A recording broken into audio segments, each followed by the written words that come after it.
Hello, BookTube, and welcome back to BookTrek 2021. This is a 5-month mission I'm embarked on with a bunch of other booktubers, where we're reading Star Trek fiction for the rest of the year. We started out in August with the original series, Kirk, Spock, and McCoy, novels set anywhere along the gigantic 50-year time span of those characters. And then we moved on in September to Star Trek The Next Generation, which was a ton of fun for me. It taught me a lot to appreciate about an incarnation of the show I hadn't previously liked. And now we're in Deep Space Nine. We're heading towards the last week of BookTrek 2021, Deep Space Nine, which was an odd show. It didn't have a roving starship. It didn't have an adventure of the week. At least it didn't after a few seasons. Instead, Deep Space Nine, the space station, commanded by Commander Benjamin Sisko, suddenly becomes the front line of a war that engulfs the entire Alpha Quadrant in Star Trek continuity. So not just the Federation, but the home of the Klingons, the Romulans, everybody. An attack comes from a different quadrant of the galaxy. And suddenly this middle of nowhere space station finds itself the most important piece of real estate anywhere in two quadrants of the solar system, of the galaxy. So ironically enough, the show shifts to talking about a gigantic, broad-scale history of the Federation right about the same time that the showrunners promote Benjamin Sisko to captain and give him a ship of his own, the Defiant. Right around the same time that those things were happening, they suddenly seemed less important because you had hundreds of captains fighting a war for the very lifeblood of the Federation. That changes the dynamic of a show and makes it less interesting if you're going to find an odd space anomaly. What difference does the odd space anomaly make if you're wondering whether or not the Federation itself is going to survive another week? And you would think, from that charged background that I'm describing, that Deep Space Nine novels would all be incredible. You could barely miss writing a highly charged novel, especially if you set it during the multiple seasons of the Dominion War, that great war that I talked about. And you'd be wrong about that. Deep Space Nine novels in the month of October have been a trial. They have been a trial. So let's see if the one we're going to read about today is a trial. The setting is New York City in 1930. So in this Deep Space Nine novel, we must be dealing with time travel. Maybe Edith Keeler is going to make an appearance.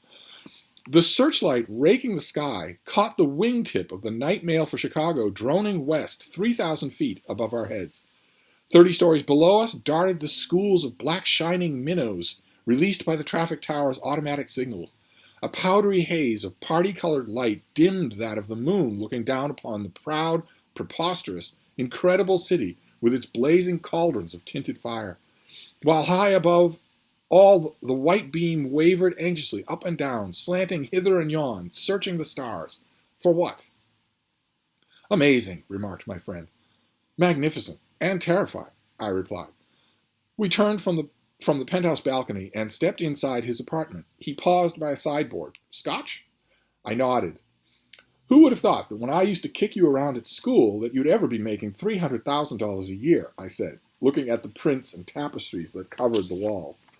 That's not so much. There are 283 men in the United States with an annual income of over $1 million. By the way, he stepped up to a screen. The Great Northern has just opened its new tunnel through the Cascade Range. There's a nationwide hookup from San Francisco after the train goes through, and Hoover, that's President Herbert Hoover, is going to make the dedication speech from Washington. We should listen in. He snapped on the radio.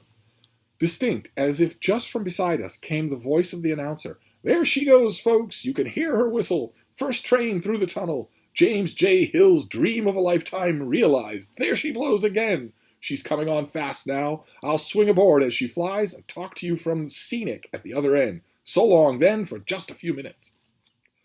From our hanging garden in the modern Babylon, we listened to the great train in the bowels of the mountain 3,000 miles away, shrieking nearer and nearer until it thundered past the microphone.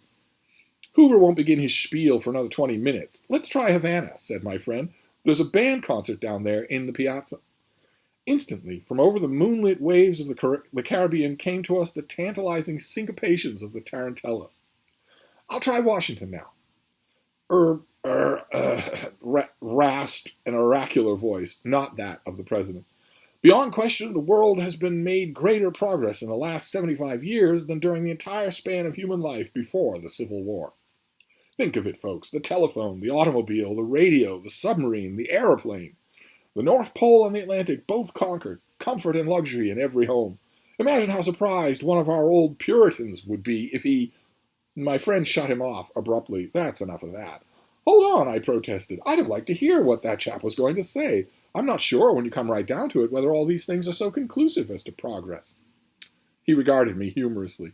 Did you read how the New York Times the other evening radioed 13,000 miles to Byrd in the Antarctic to ask him to radio 13,000 miles back to Astoria, only 3 miles away, in order to ask their operator to hang up his receiver so they could speak to him, and got him in 2 minutes?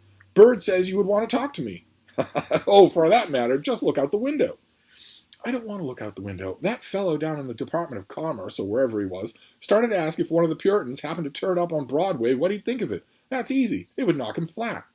What I like to know is whether he'd find he'd got any more out of life now than he did a century ago. Maybe you didn't know it, but I'm a Puritan myself. You look it. He glanced at the glass in my hand. I am, by inheritance at least, I retorted with a sudden resolve. I've an idea. Tomorrow's Sunday. I'll motor up to Massachusetts and give the old town my people came from the once-over. I haven't been there since I was a kid. It'll be a pleasant run. I'd just like to see. Want to come? He shook his head. No thanks. Motoring bores me. I'd rather sit here and listen in on a good prize fight, he admitted frankly. That is how the Puritan came to revisit the home of his ancestors the following afternoon. More especially, he was looking for his grandfather's meeting house, the white wooden wren meeting house with narrow green blinds, a tall, thin spire, set in the grove of maples, where his grandfather had preached more than a century ago.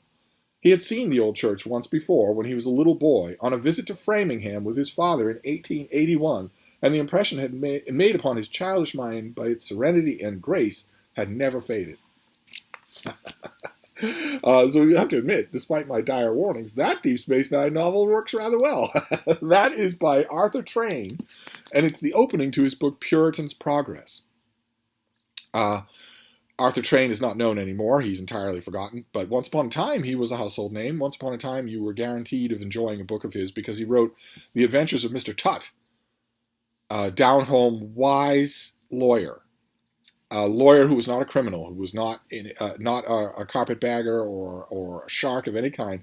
A wise, kindly old man who brought wisdom and deliberation and a real, unshakable sense of justice to the courtroom at right around the time in American history, the turn of the 20th century, when a lot of Americans were starting to realize the truth about lawyers and didn't want to admit it, and wanted to believe it was still possible to have a down-home, honest lawyer just the way it was possible to have a completely honorable, house call-making local country doctor.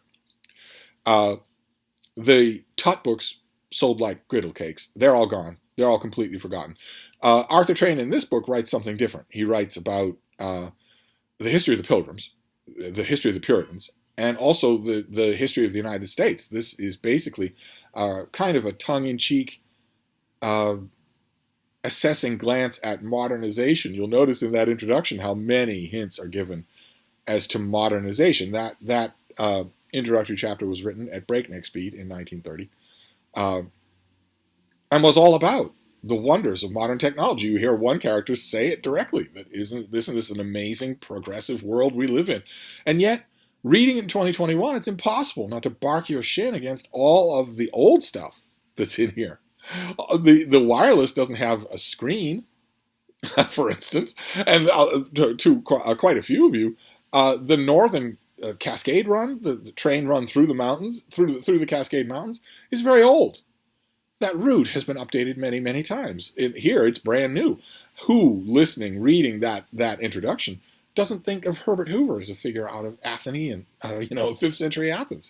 He's ancient history. Notice even in the first line, we're told that the mail run, in other words, the plane carrying mail to Chicago, is 3,000 feet above the head of the two men on the balcony.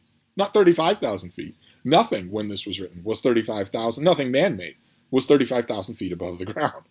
And so on and so forth, right? Even down to the mention of little black minnows in the streets far below. Those are cars manufactured at a time near the beginning of the 20th century, and it was unthinkable a car would be any other color than black. This the classic statement. You can have a car in any color you want as long as it's black. All of it. I mean, Admiral Byrd is in the Antarctic when this thing is done. All of it, to our mind, seems antiquated. And although with a lot of nonfiction works where the author is trying to stress the modernity of the modern age, although a lot of times when an author writing 100 years ago is trying to stress that, it hurts them. In this case, it helps. Because it just furthers the impression that the author is trying to give. It furthers the question of what the Puritans would make of all of this. That question is only intensified the further away you get from the Puritans. So it actually works in this case, and it's written wonderfully. This is something that I would certainly recommend, especially to history buffs.